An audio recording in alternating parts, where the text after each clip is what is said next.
Hi everyone, I'm Pratyusha Challa, a graduate from IIM Ahmedabad and IIT Gandhinagar.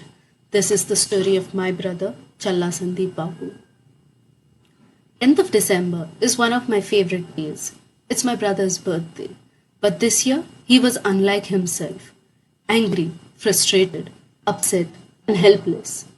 Just a few days back, he had been to Rajahmundry for his 498 case hearing, where the petitioner, my sister in law, was absent, and the judge simply gave another date of hearing. The only question the judge asked was, "Why don't you settle with her?" And as for a lawyer, he reprimanded us as to why we were in such a hurry. There are so many cases similar to ours, and that our case will easily go on for another 3 to 4 years. My heart further sank when I heard the horrifying tragedy of Atul Subhashji. My brother is an assistant professor in an engineering college in Hyderabad, and he married a girl from Rajahmundry on 11th February 2019. This was an arranged marriage, and we were acquainted to this alliance via a matrimonial website. The marriage lasted for merely 10 days and was not consummated since my sister in law was not interested. The 10 days she stayed with us, she misbehaved, spoke foul language with my parents, did not let my brother into his own room, and continuously blackmailed us that she would commit suicide. This marriage was clearly a plan of extortion by my sister in law, her sister, her brother, and her boyfriend. My sister in law's own elder sister has also executed a similar extortion plan with her in laws. 10 days post the marriage, my sister in law left our home in Hyderabad on her own will. Almost instantly, she filed a 498 case against my brother, my parents, and me in Women's Police Station Rajahmundry. The FIR was immediately filed on the same day without any counseling as per Supreme Court guidelines, without any investigation, and without even our knowledge. Months later, the police came to our home for investigation in a private vehicle belonging to my sister in law. It has been 5 years since the incident, and till date, the trial for this case has not yet begun due to the petitioner being absent 95% of the time or the judge being on training.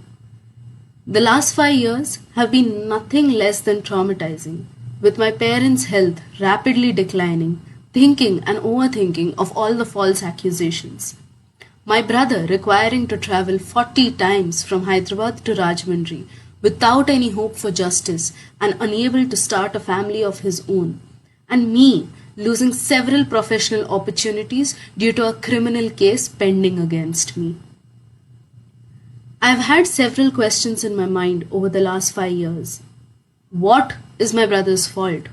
Doesn't he have the right to start his own family?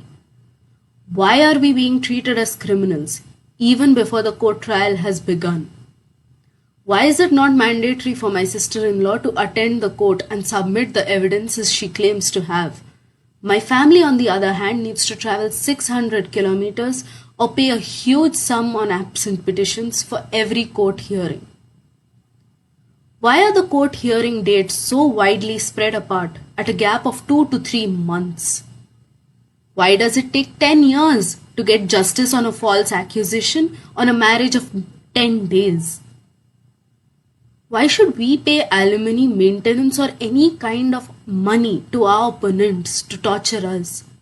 Why am I denied the right to hold my passport when my sister in law and her family can travel freely? I sincerely request Shri Narendra Modi ji, Srimati Draupadi Murmu ji, Shri Amit Shah ji, Honorable Justice Sanjeev Khanna ji, Revant Reddy garu, Chandrababu Naidu garu, Purandeshwari garu, that people are losing faith in marriage and this will have catastrophic impact on our society. I humbly request for the following actions to be taken at the earliest. Please expedite the trial dates for 498 cases in the country, enable online video sessions or automation of date giving systems if it helps. Impose penalties on petitioners not attending the court. Impose strict punishments for false accusations.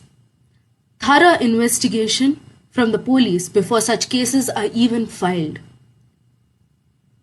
To all my brothers out there, I humbly request you to not think of how the society will judge us. Please do not lose hope. Do not give up and reach out for help anytime you need one. My sincere request is to not let Atul Subhash's sacrifice go futile. Pick up your phones and make a small video or post stating the atrocities you are facing against false 498 cases and let the world know that Atul Subhash was not the only one. Let us come together and fight for the right. Justice is due.